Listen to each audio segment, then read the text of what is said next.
नमस्कार साथियों, आज हम एक ऐसी पौराणिक कथा लेकर आए हैं जो न केवल धर्म और कर्तव्य की शिक्षा देती है, बल्कि हमारे पितरों के प्रति हमारी श्रद्धा और जिम्मेदारी को भी दर्शाती है। ये कथा है वैशाख अमावस्या की और इसके मुख्य पात्र हैं एक धार्मिक ब्राह्मण धर्मवर्ण, जिनकी जीवन यात्रा हमें मोक्ष, पिंडदान और पितृ तर्पण की महत्ता सिखाती है।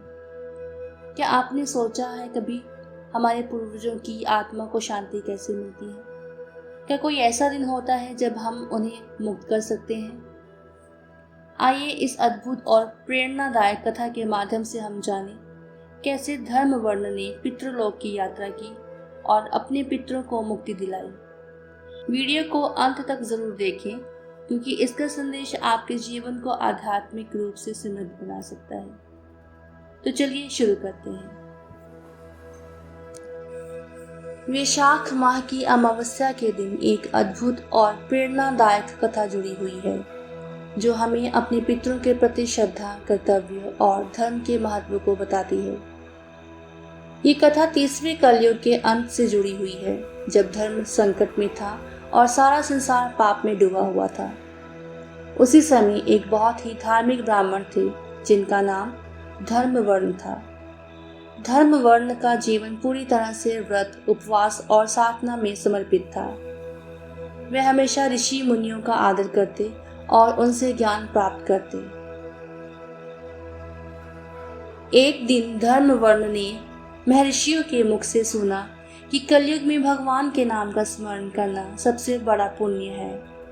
अन्य युगों में यहाँ यज्ञ और तप से पुण्य प्राप्त होता था, वहीं कलयुग में भगवान के नाम का स्मरण ही सबसे बड़ा पुण्य है। ये सुनकर धर्मवर्ण ने अपने जीवन को पूरी तरह से समर्पित करने का निश्चित किया।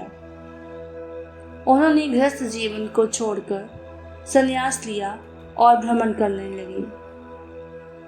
धर्मवर्ण एक दिन चलते चलते पितृलोक पहुंच गए। वहां उन्होंने देखा कि उनके पितृ बहुत कष्ट में हैं। पितरों ने धर्मवर्ण से कहा, हे धर्मवर्ण, तुम्हारे संन्यास के कारण हम बहुत दुखी हैं। अब हमारे लिए कोई पिंड दान करने वाला नहीं है। अगर तुम वापस जाकर अपना गृहस्थ जीवन शुरू करो और विधि पूर्वक पिंड दान करो, तो हम इस कष्ट से मुक्त हो जाएंगे।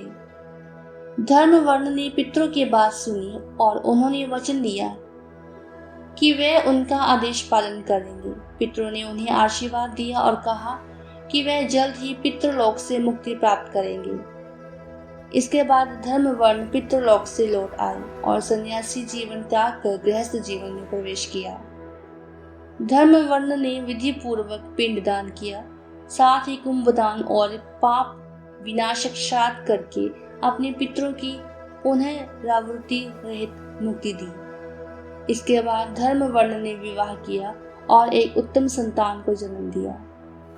इस प्रकार उन्होंने अपने पितरों के लिए कष्टों का निवारण किया और उनके आशीर्वाद से अपना जीवन सुखमय और सफल बनाया। धर्मवर्ण की इस कथा के कारण वैशाख माह की अमावस्या को एक विशेष पवित्र तिथि माना गया। इस दिन पितरों की तर्पण, पिंडदान और दान पुण्य करने से पितृ ऋण से मुक्ति मिलती है। इस दिन पितरों की शांति के लिए विशेष रूप से पूजा और श्राद्ध करना चाहिए, क्योंकि ये दिन उनके आशीर्वाद प्राप्त करने के लिए अत्यंत फलदायी होता है।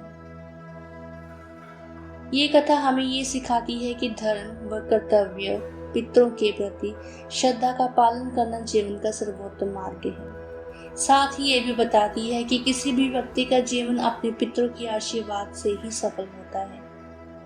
वैशाख अमावस्या के दिन पितृ पूजन और तर्पण करना न केवल हमारे पितरों को शांति प्रदान करता है, बल्कि हमें भी आत्मिक उन्नति की दिशा में मार्गदर्शन मिलता है।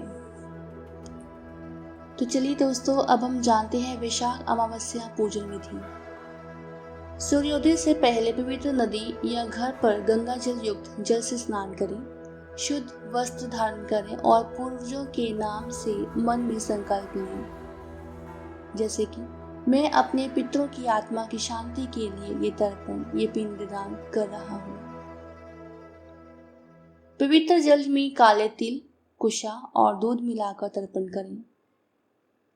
दक्षिण दिशा की ओर मुख करके निमन मंत्र के साथ अर्घ्य दी। ओम पितृभ्यो नमः, ओम पितृभ्यो नमः। प्रत्येक तर्पण के समय जल अर्पण करते हुए पितरों का नाम, गोत्र आदि ली। पिंडदान की विधि के लिए पकाए गए चावल, तिल, दूध, शहद और घी से पिंड यानी कि उसे गोल आकृति में बनाएं। एक पत्ते या साफ वस्त्र पर रखें और उसे जल में प्रवाहित करें या विशेष स्थान पर रखें।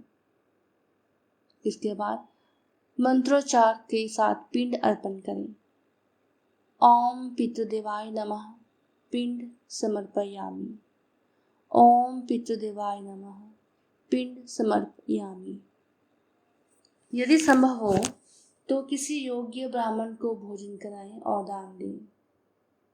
दान में वस्त्र, अन्न, तिल, घी और दक्षिणा देना विशेष पुण्यदायी माना जाता है। दीपदान और प्रार्थना करने के लिए शाम को तुलसी या पीपल के वृक्ष के नीचे दीपक जलाएं। पितरों की आत्मा की शांति के लिए प्रार्थना करें कि हे पितृगण, यदि मेरे किसी कर्म से आपको पीड़ा पहुंची हो तो क्षमा करें और अपना आशीर्वाद दें। कुछ महत्वपूर्ण बातें। ये पूजा मुख्यतः दक्षिण दिशा की ओर मुख करके की जाती है। जो भी तर्पण या पिंडदान कर रहा हो उसे शांत चित्त और श्रद्धा से ये कर्म करना चाहिए। इस दिन मांस, मदिरा और तामसिक आहार का सेवन नहीं करना चाहिए। अगर ये वीडियो पसंद आया हो तो लाइक ज़रूर करें, अपने दोस्तों और परिवार के साथ शेयर करें और सब्सक्राइब करें हमारा चैनल, जहां हम लाते हैं धर्म, संस्कृति और अध्यात्म से जुड़ी सच्ची और प्रेरणादायक कहानियाँ। धन्यवाद। जय श्री हरि। आपका दिन शुभ हो।